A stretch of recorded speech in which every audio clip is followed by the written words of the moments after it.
ఓం శ్రీ పరమాత్మని నమః. శ్రీమద్ రామాయణము అరణ్యకాండము 37వ సర్గం. రాక్షసరాజు పలుకులు విని మాట నేర్పరియు ప్రజ్ఞావంతుడును అయిన మారీచుడు అతనితో ఇట్లు అనెను.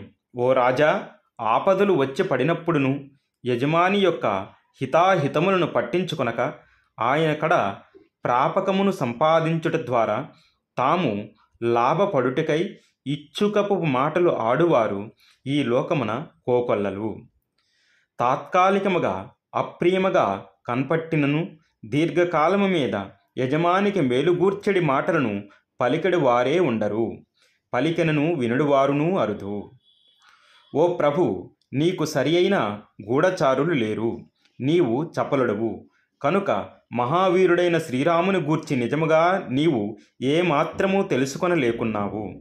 అతడు సద్గుణములకు నిధి, బలపరాక్రమముల విషయమున అతడు ఇంద్రవరుణులతో సమానుడు. నాయన, నీవు సీతను అపహరించుకొని వచ్చినచో ఈ లోకమునందలి రాక్షసులందరూ క్షేమముగా ఉందురా? ఉండరు. శ్రీరాముడు కుపితుడై ఈ రాక్షస లోకమును నిర్మూలించును. జానకీదేవి నీ ప్రాణములను హరించుటికి పుట్టలేదు కదా, అందులకే పుట్టినది. సీతాదేవి కారణముగా నాకును ఆపద వాటిల్లదు కదా, వాటిల్లు తీరును. కామ ప్రవృత్తి గల నీ వంటి నిరంకుశ ప్రభువును పొందినందులకు లంకానగరమునకును అందలి సమస్త రాక్షసులకును కడకు నీకును చేటు కలగకుండునా కలుగుట నిశ్చయము.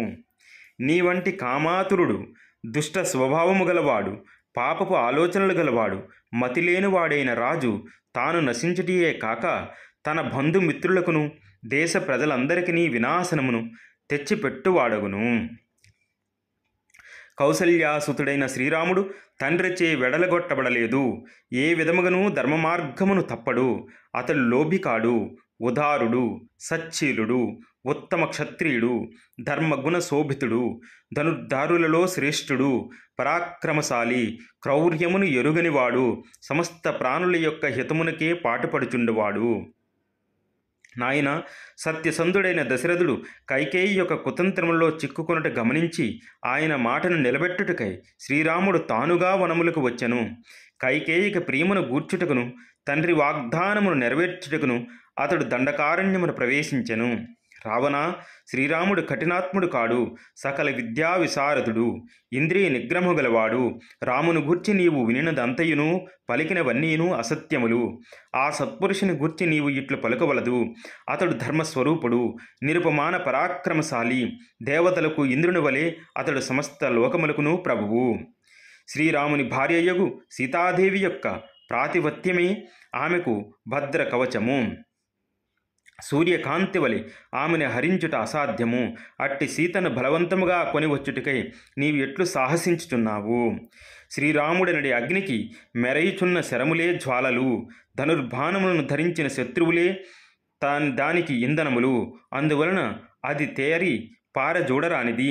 కనుక రణభూమి యందు సాహస పరాక్రమములతో ప్రజ్వలించుచున్న ఆ రామాగ్నిని దరిచేరుటకు నీకు అసఖ్యము. నాయన రావణ, శ్రీరాముడు నీ పాలిట యముడు. ఎక్కుపెట్టబడిన రాముని యొక్క ధనస్సే శత్రువులను కబలించుటికై తెరుచుకుని నిప్పులు గ్రక్కుచున్న ఆ మృత్యుదేవత ముఖము, శరములే కోపోద్రుక్తమైన ఆ మృత్యుముఖము నుండి వెలువడిన మంటలు, చాపమే పాశము. కావున నీ రాజ్యమును సుఖమును కడకు నీ జీవితమును బలిగావించుటికై శత్రు సైన్యములను చీల్చి చెండాడునట్టి ఆ అజేయ పరాక్రముడైన శ్రీరాముడనడి యముని దరిజేరుట నీకు తగదు. శ్రీరాముని బలపరాక్రములు ఊహింప సఖ్యముగానివి. జానికి ఆయన అర్ధాంగి, రాముని చాపమునే ఆశ్రయించియున్న ఆమెను అపహరించుట నీకు కాని పని. పురుషోత్తముడైన శ్రీరాముడు సింహమునకు వలె విశాలమైన వక్షస్థలము గలవాడు. ఆయన భార్య అయిన సీతాదేవి ఆయనకు ప్రాణముల కంటెను ప్రియమైనది. నీడవలే ఆయనను అనుక్షణము అనుసరించుచున్నది. సౌందర్య రాశియు మిగులు తేజోమూర్తి అయిన శ్రీరాముని ధర్మపత్నియు అయిన ఆ అయోనిజను ఉవ్వెత్తుగా పైకెగుచున్న అగ్ని జ్వాలను వలె హరించుట నీకు అసాధ్యము. ఓ రాక్షస ప్రభు, వ్యర్థముగా నీవు సీతాపహరణమునకు పూనుకొనట వలన కలుగు ఫలమేమి? రణరంగమున నీవు శ్రీరాముని కంటబడినచో ఆ క్షణముననే నీ జీవితం ముగిసినట్లు తలంపము. మిగులు దుర్లభమైన ఈ రాజ్యమును, సుఖమయమైన నీ జీవితమును కలకాలము అనుభవింపదలచినచో శ్రీరామునితో విరోధము పెట్టుకొనకము.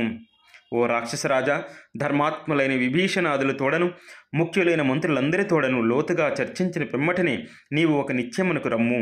ఇట్లు పూనుకొనుటలో గల మంచి చెడ్డలను గురించి, బలములను గురించి ఆలోచించుకునము. నీ బలమును, శ్రీరాముని పరాక్రమును యథార్థముగా ఎరుంగుము. దీనివలన నీకు కలిగడి మేలును కీడును గుర్తెరిగి తగినట్లు నడుచుకొనడం మంచిది. ఓ రాక్షసరాజా, నీవు కోసల రాజకుమారుడైన శ్రీరామునితో యుద్ధమునకు తలపడుట యుక్తము కాదు అని నేనైతే తలంతును. అంతేగాక నేను నీకు మరి ఒక విషయమును నుడివెదను వినుము. అది నీకు మేలైనది, తగినది, యుక్తమైనది అని మారీచుడు రావణుడితో పలుకుచూ ఉండెను.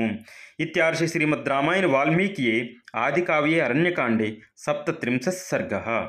వాల్మీకి మహర్షి విరచితమై ఆదికావ్యమైన శ్రీమద్ రామాయణమునందలి అరణ్యకాండమునందు 37వ సర్గము సమాప్తము. ఓం జై శ్రీరామ్.